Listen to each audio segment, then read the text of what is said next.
Good afternoon, everyone. I'm Lindsay Burke, a partner in Covington's employment practice. On behalf of Covington and the NLSP Endowment Campaign Committee, I'm very pleased to welcome you here today. I'm going to shepherd us through today's program, and we have a very exciting lineup of speakers here with us. We're thrilled to have so many NLSP supporters and friends of Tom Williamson with us today to celebrate the success of our collective efforts to fund an endowment in Tom's name at NLSP. In case you're wondering, you're joined by over 100 attendees at this time, with more to arrive, I'm sure. Before we launch into our program, I want to offer a few reminders about our platform. You'll have the best viewing experience if you disconnect from VPN and Citrix, connect using computer audio, and select active speaker view. If you have any issues, please contact receptionwa@cov.com. We're so happy to have everyone here today to celebrate the culmination of this campaign. We started this campaign back in the fall of 2019, kicking it off in late October. At that time, we anticipated a one-year campaign and hoped to raise $500,000. Of course, we had no idea what a challenge the next 18 months were going to be. We're so excited to bring this campaign to its conclusion, and I want to thank especially our Endowment Committee and Karen Newton-Cole for their leadership during this journey, especially Shankar Durswamy, Alan Pemberton, and Kelly Voss on our Endowment Committee from Covington. This effort has been special to me because Tom was a very important mentor and friend to me during the last several years of his life. Tom taught me not only the skills of being a litigator, but also how to model the values of being a Covington lawyer. He died just as I was on the cusp of becoming a partner in the firm, and I work each day to fill a little part of the vacancy that he left us with his departure. Through his example, I not only learned how to be a better lawyer, but also a better parent, a better mentor, and a better person. This past year, with all of its challenges, I have needed all of those skills, and I have missed Tom dearly, especially with the racial reckoning and political turmoil that has taken place. I've thought of Tom constantly and wished for his guidance and perspective, which I know he would have so generously given to me and the countless others who would have sought his outlook. I take solace in the hope that Tom would have been truly inspired by the firm's response to these various crises, how well we have looked out for each other, how well we have looked out for our community. Nothing demonstrates that more than the generosity of all the donors to this campaign over what has been such a challenging time. So we're very pleased to be here and to celebrate it. And I want to extend a special welcome to Shelley, Tom's wife, and Tom's children and mother who are here with us today as well. With that, I'd like to welcome to the stage our first speaker, Doug Gibson, current chair of Covington. Doug is himself extremely devoted to the firm's pro bono efforts, and under Doug's leadership, the firm has, for 2 years in a row, achieved record financial results while at the same time contributing the most pro bono hours per lawyer of any law firm in the world. This is truly an amazing accomplishment, and we are so proud and grateful to have had Doug's leadership and vision, especially through this very challenging time. Doug? Thanks, Lindsay. And good afternoon to everybody. On behalf of Covington, we're pleased to welcome you and to see that so many have turned out to celebrate Tom Williamson's legacy in the culmination of an endowment in his name at NLSP. It is especially wonderful to have with us so many of Tom's friends and family, Covington colleagues past and present, our friends from NLSP, and the many individuals who have contributed so generously over the last 18 months in support of this campaign. Covington and NLSP have a long and special relationship. Our late partner, Howard Westwood, helped to conceive and found NLSP during the civil rights movement of the 1960s. And for more than 50 years, we've sent our associates to work at NLSP through our rotation program, in which Covington associates served as civil legal aid lawyers with NLSP for 6-month rotations. This rotation program was the first of its kind in the country and perhaps worldwide. Over the past 50+ years, over 200 Covington lawyers have served on rotation at NLSP. That includes Tom, who was one of the first associates to do an NLSP rotation. Tom always held NLSP close to his heart. He often said that the rotation program, as well as the firm's broader commitment to pro bono work, were principal reasons why he chose to come to Covington.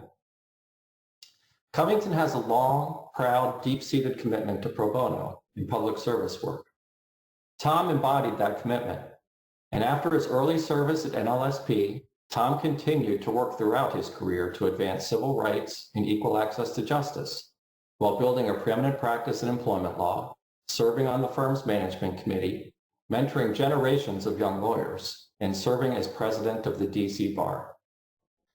The Tom Williamson Endowment Committee has raised over $400,000 from nearly 300 donors. This is a testament to the deep affection that so many feel for Tom and the importance of NLSP's mission and its leadership in civil legal aid. We at Covington have been inspired to see such high levels of engagement with this campaign. We're deeply appreciative of the generosity of the endowment's donors.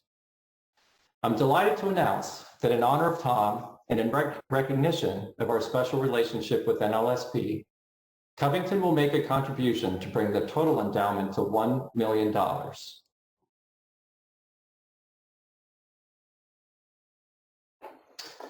The gift was made possible as a result of work done in the best traditions of the firm. Specifically, the firm was awarded a unique and significant fee recovery resulting from the firm's successful pro bono challenge to the inclusion of a citizenship question on the 2020 census. Often in these situations, the firm donates the proceeds of a fee recovery to the public service organization we partner with on the pro bono matter at hand. But in this case, we didn't have a partner organization, and we felt that the effort benefited the very kind of initiatives pursued and supported by our organizations like NLSP. It was exactly the kind of work that Tom supported as a partner in the firm. Given our close and historic relationship with NLSP and our strong respect and admiration for Tom's commitment to social justice, we felt that a gift from this fee recovery to this endowment fund was the perfect use of these funds. The Tom Williamson Endowment will aid NLSP's tireless efforts to serve our city's most vulnerable in pursuit of equal justice. I'm so proud for Covington to support this endowment. And I'm prouder still to see how many Covington lawyers and friends of NLSP and Tom have contributed personally. I want to thank you again for joining us today and for your support of this campaign. Lindsay, back to you. Thank you, Doug. Thank you. It goes without saying, but we on the Endowment Committee are so thrilled to have had the firm's strong support throughout this effort, and especially for this incredibly generous donation that will bring the endowment to $1 million. I hope everyone is clapping in their own respective virtual spaces. Now, I would like to introduce our next speaker, Karen Newton-Cole. Karen has served as NLSP's Executive Director since July 2017. Under Karen's leadership, NLSP has expanded its presence in Southeast DC, launched a new economic security practice group, proactively obtained community input to shape and inform NLSP's work, and secured funding to integrate racial justice priorities within NLSP's practice and strategic approach. In 2018, Karen received the Advocate for Justice Award from the University of the District of Columbia David A. Clark School of Law. Currently, Karen serves as a co-chair of the DC Consortium of Legal Services Providers and serves as a commissioner on the DC Access to Justice Commission. Karen began her legal career at NLSP as a staff attorney. Prior to returning to NLSP, she worked for nearly 20 years at HUD, serving in several key leadership roles, and she was a partner at Reno and Kavanaugh, engaged in legislative advocacy on public and Indian housing issues, representation of local cooperatives and low-income tenant organizations, and litigation in the areas of housing and employment law. Karen, the virtual stage is yours. Thank you, Lindsay. I want to start out by thanking Tom Williamson's family, specifically Shelley Brazier and his children, and I understand his mother and his sister are present here today. I want to thank you for allowing us to use Tom Williamson's name and to recognize our relationship with Covington for 50 years of rotating associates, and also to recognize all of the things that are embodied in NLSP, which are reflective of what Tom Williamson stood for as well. I want to also take this time to thank Doug Gibson and Tim Hester. I want to thank you for your leadership. I want to thank you most importantly for believing in NLSP and standing by us and supporting us as we can continue this journey. I'd also like to thank the honorary committee for the Tom Williamson Endowment Fund, led by Bing Leverage, who is a long-term board member at NLSP, and Eric Holder, who has always held us in good stead. And every time we note that you mention our name, Eric, we really appreciate you. I want to thank the committee who worked tirelessly on this campaign and worked to raise the money necessary in order to have this endowment fund. Your work has been just tremendous, and thank you, Lindsay, for all the work you have done as well. In thanking the committee, I want to recognize two people. I would like to recognize, first of all, Shankar Duraswamy, who serves as the vice chair of NLSP's board and is on our board. And I also would like to thank Alan Pemberton and Kelly Voss. They always serve behind the scenes, get us exactly what it is that we need. No matter what it is, we can count on them. I want to talk to you just a little bit about NLSP. As you've heard, I'm a retread. I'm back at NLSP after years, having been absent for years. NLSP has always been near and dear to my heart. And from the very beginning, I have believed in the things that NLSP embodies. I believe in the work that we do. I believe in the District of Columbia, and I am a Washingtonian. And so I'm very heavily vested here. But more than just that, everything that NLSP does from the very beginning, situating its offices in the neighborhoods in which we serve, the community lawyering model that we have set for the entire country, and also working so hard for the residents of the District of Columbia, and not only working for them about the things that we believe in, but working with them, securing the information that is necessary for it so that we support the things that they believe in and the needs that come in this community. NLSP today has 3 neighborhood law offices, one in Anacostia, one in Deanwood, and one in Ward 5. They are the most underserved communities in the District of Columbia. But we serve all of the District of Columbia and not just those areas. Our attorneys go out there every day. The attorneys go out there, Covington associates go out there, and so do our paralegals and other people who work at NLSP. You see, it is important that we do the work we do. It is important because we have people who depend on us. It is important to have relationships with people throughout the community. And most importantly, it is important for us to have partnerships like Covington and Burling. You see, there are 3 primary areas that we serve at NLSP. We believe that those areas are the areas that are that signify, that support our clients in the most meaningful ways. We have a housing law practice.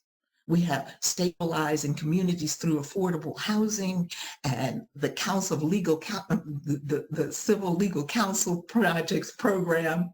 And we also have a whole housing cooperative preservation initiative that supports home ownership in the District of Columbia for low equity cooperatives. And that way, low equity, low income people have an opportunity to own something.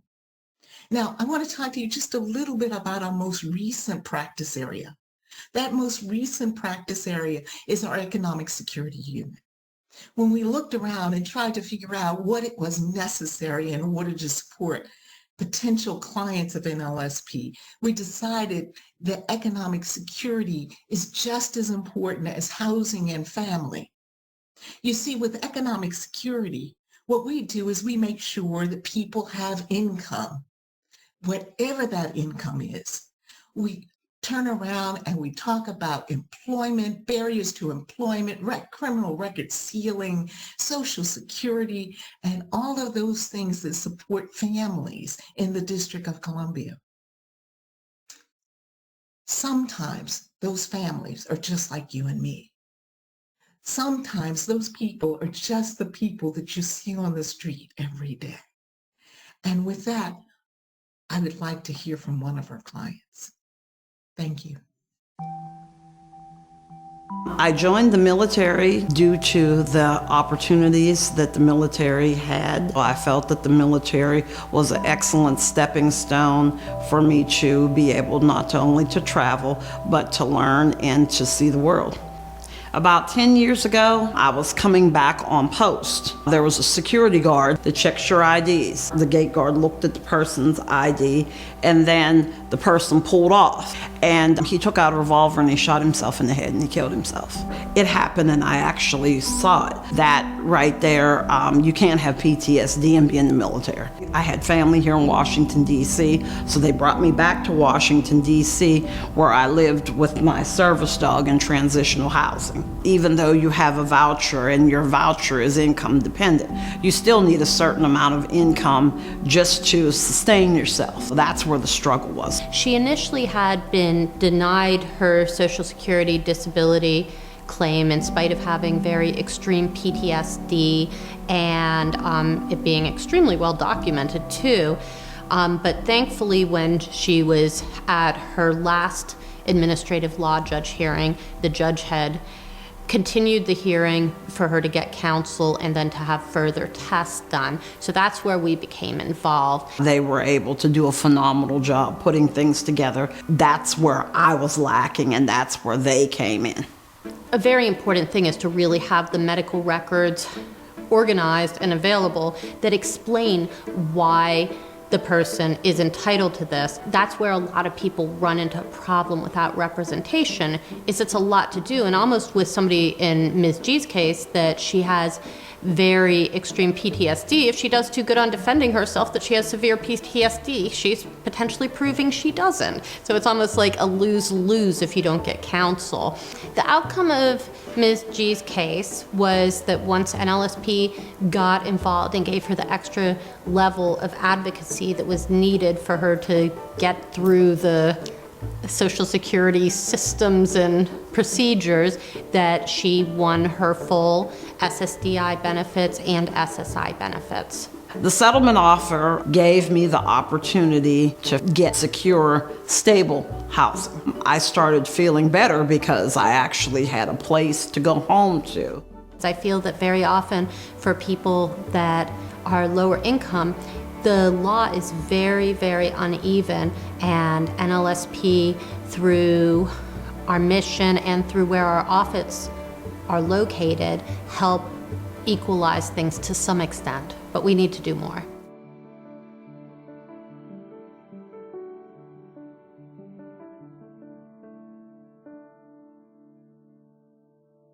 As you can see, NLSP makes the difference in the lives of many of our clients. It's those relationships that are so important to people. I want to thank you. I want to thank Covington once again. I want to thank Shelley and Tom Williamson's family once again. And I want to thank those 300 plus donors who gave to us so generously through this time, and even though this was a difficult time. And I want to say, together, we can make the difference. Thank you so much. Thank you so much, Karen. We are all so inspired by the work that NLSP does, and we know that it has been more critical than ever over this past year. We're so appreciative of NLSP's efforts to continue providing its resources to the many people in need during this time. Now I have the honor to introduce our next speaker, my partner and the 82nd Attorney General of the United States, Eric Holder. Eric was the first African American and the third longest serving Attorney General in U.S. history. In addition to his tenure as Attorney General, Eric has served in government for more than 30 years, with an illustrious career spanning across the executive and judicial branches of government. Prior to his service as Attorney General, Eric was a partner at Covington from 2001 to 2009, during which time he grew to be close friends with Tom. In his current practice at Covington, Eric advises clients on complex investigations and litigation matters, including those involving significant regulatory or reputational concerns. Separately, he also serves as the chairman of the National Democratic Redistricting Committee, which seeks to counter partisan gerrymandering and to advance a comprehensive redistricting strategy. On a personal note, I came to know Eric through my own relationship with Tom. In fact, Tom and Eric were close friends, as I said, and I knew that I could trust that Eric was a good guy because Tom told me so. And that's the main reason I decided to give him a chance. I have the great pleasure and honor to work regularly now with Eric in the part of my practice where I partner with the white collar team to conduct internal investigations of workplace culture. Recently, this work has centered around helping employers ensure the fair and equitable treatment of Black and other minority employees by trying harder to hear their voices, understand their perspectives, and adopt policies that ensure dignity and respect in bringing their experiences to light. I think often of how proud and happy Tom would have been, not only that we are doing this important work, but also that Eric and I are doing it together. So with great pleasure, I'll now turn it over to Eric. Well, thanks, Lindsay. You know, when we announced the creation of the endowment in Tom's name back in 2019, I described him as a quiet and effective warrior for justice, a person who focused on accomplishment as opposed to recognition. In a life and career that were filled with accomplishment, it was his dedication to equality that I think truly defined him. You know, in this trying, divisive time, we need more people like Tom, focused on fairness, justice, and equal opportunity. These were the things to which Tom dedicated his life and that animated his life's work. You know, this is a noisy time in our country, where much gets shouted about and much too little gets accomplished. And that was not Tom. He focused more on solutions than posturing. I'm sure that Tom would be heartened by the recent raising of the consciousness of this nation around issues of race and bias. I'm sure that he and I would have had many conversations about this movement and about the trial that is in the last phases now in Minneapolis. I'm sure that he will be happy about the endowment that bears his name and the real contribution it makes to better the lives of the people that NLSP serves. As you've heard, over 300 individual donors have supported this effort, which is extraordinary, and made more so given the fact that this was a campaign waged during the time of COVID. Well, I'm confident that at least a part of the reason for the success of the campaign was the desire on the part of many to honor the life and the legacy of Tom Williamson. I'm also sure that Tom would not be satisfied, that he would recognize that much work remains to be done. I'm sure he would continue to commit himself to that work. I know this because in ways large and in deeds unnoticed, he consistently demonstrated both a dedication to fairness and a willingness to fight for those ideals that we claim as our founding principles. I saw this, I witnessed this many times over the years. Years, unfortunately, too small in number that I spent with my dear friend. The creation of this endowment in Tom's name was a fitting tribute. The support of the endowment, in quiet yet significant ways, is consistent with the man we gather today to remember and to honor. It is a recognition of his personal commitment to helping those too often without a voice, but it will also be a recognition of the firm that he loved and served so well. I'll always be proud of him and of the firm, of which I am a member, and count myself as extraordinarily lucky to have both as a part of my life. I find joy in the knowledge that I'm surrounded by the results of his good works and by the good works that his memory has spawned. Even though he's no longer with us, Tom continues to make better our world, to improve lives, to foster fairness and equality. And that's a powerful legacy. So I want to thank all of you who have made real your love of Tom, your support for his vision, and for the way in which you have helped those who NLSP serves. Now, Tom would be the first to acknowledge that the foundation of his life was his family. And I'm happy that they are with us today. I especially want Tommy, Taylor, and Chris to understand who your dad was and who he continues to be. He was and is proud of each and every one of you. Now, it's my pleasure to introduce Tom's wife, Shelley, who was his North Star and whose support and guidance made possible so much of what Tom accomplished. Consequential personal success is never an individual thing. It's the result of partnership and support. Shelley's role in the achievements that we note today was and is significant. So we thank you, Shelley, for all that you have done, and I'll turn it over to you. Shelley? Thank you, Eric. I wanted to express an abundance of gratitude on behalf of our family.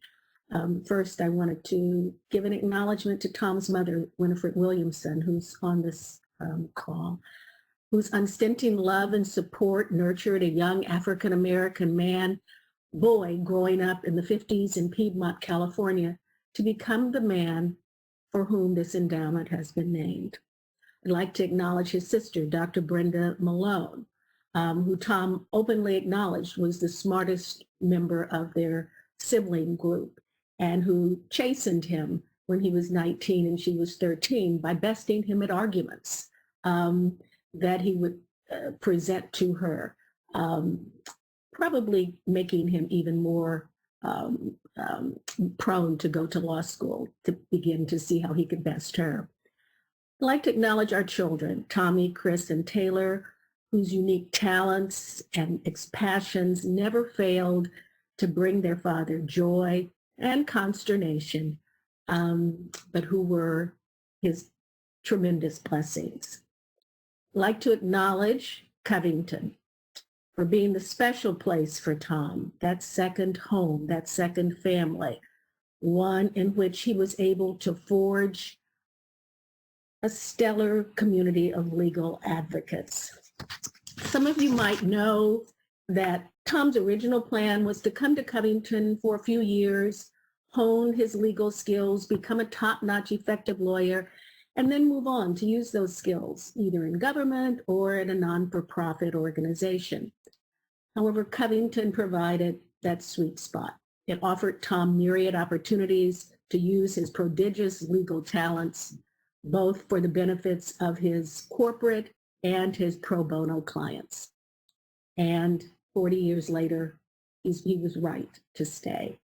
I'd like to give a special shout out to people whose names I saw on so many briefs that would come over the printer at 2 o'clock in the morning. Lindsay, Shankar, Alan, Kelly, you all were his team.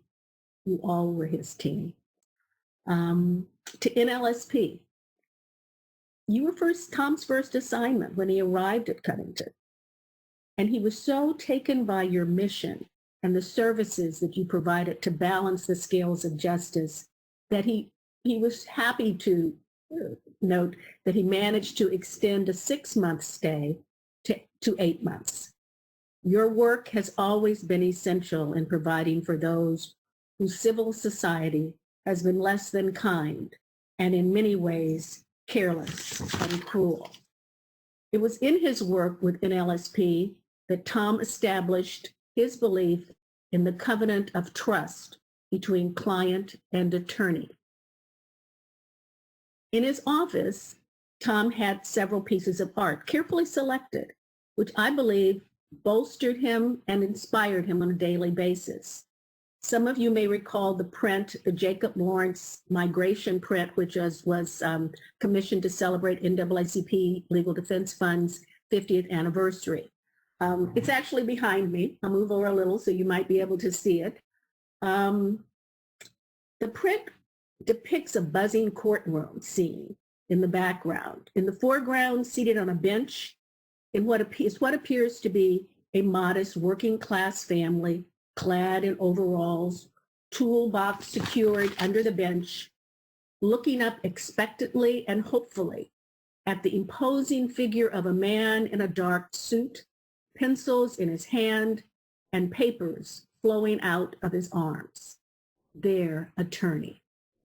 Tom knew that but for such lawyers, those like NLSP lawyers, this family and others like them were unlikely to find justice in the courts and ultimately succeed in life. During his time at Covington, Tom inspired many young lawyers to provide service at NLSP. He himself drew inspiration from such legal giants as Thurgood Marshall, Marion Wright Edelman. There was a print of Frederick Douglass hanging in his office as well, this lion of an advocate for social justice. However, it was his own father, Lieutenant Colonel Thomas S. Williamson, who was his early instructor about moral leadership. Tom used to tell our children the story about how when he was a young scout, 13 or 14, his father accompanied the troop on a camping trip, overnight camping trip. And when they set up camp and were ready to eat, Tom positioned himself at the front of the line to get his food. His father pulled him aside and carefully told him that a leader always lets his troops eat first. And that was Tom's father's way of establishing that leadership was not about serving self, Rather, a leader is one who spends the time and finds ways to serve others as they accomplish a mission and a goal. To that end, Tom endeavored to help create a civil society, a caring community, with the acknowledgement that as humans we share a common enterprise. Such important values for today when that seems to be in such short supply. I want to end my statements with some comments from Tom when he was given an award at the end of 2016. The election had already occurred. It hadn't turned out the way many of us wanted. And in those remarks, I will share what he said. He said, as pleased as I am to receive this award, I cannot resist noting that an ominous cloud hangs over the occasion. Most of us who started in the civil rights movement in the 60s and 70s believed that racism and injustice in America would be a passé cause by the time we became eligible for Medicare. We would revel in telling our children and grandchildren, mission accomplished. We have recently been reminded in a number of ways, not the least of which is the election of the president-elect, that we were naive and that we were wrong. He says the silver lining of this cloud is that our consciousness has been rudely reawakened to the reality of the missions of groups like NLSP and other social justice groups. And we must seek opportunities to inspire our younger colleagues to recognize that our goal to make America great for people of all colors is still largely yet to be achieved. I believe Tom would be greatly heartened by the efforts of this caring community of legal warriors to assure that NLSP's ongoing ability to provide those opportunities for young lawyers will be there in the future. Thank you. Thank you so much, Shelley and Eric. Thank you, Shelley, for those very inspiring remarks. Just goes to show that Tom can continue to inspire and lead us many years after he's gone. So thank you so much. With that, our program is ready to conclude. Before you go, I want to say one more set of thank yous and alert everyone to please stay a few minutes at the end of the presentation to watch the very moving slideshow about this endowment fund and the history of Covington's relationship with NLSP that was put together by members of the endowment committee. I want to again thank everyone for coming, especially Shelley and Tom's children, Taylor, Christopher, and Tommy, and sister and mother. I want to thank our client services audiovisual support, Patrick, Damon, and Kevin. I want to thank everyone who generously contributed to this important effort over the past 2 years, especially members of the endowment committee. And I especially want to thank Tim Hester for supporting this project at the outset, and Doug Gibson and the management committee for bringing this effort to a successful end by making the generous gift that will ensure that this fund makes a lasting impact on NLSP's efforts to achieve social justice. I think Tom would be so happy about this good work and so proud of both Covington and NLSP in this moment. His spirit is here with us today and he is smiling down on us. Thank you everyone for being here.